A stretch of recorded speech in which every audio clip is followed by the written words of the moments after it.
In this video, we're going to show you how to reset the oil life on your Mitsubishi Outlander. This is going to be done from inside of the car. Let's get started.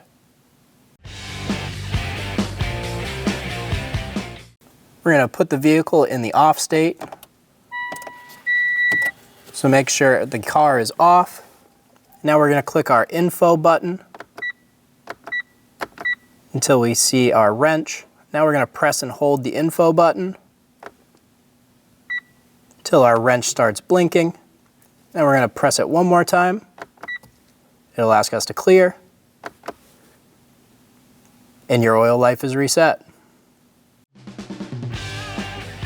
When only the best will do, demand TRQ. The only company that lets you view before you do. TRQ is committed to offering the highest quality aftermarket auto parts that are engineered for peace of mind. Thanks for using and viewing with TRQ.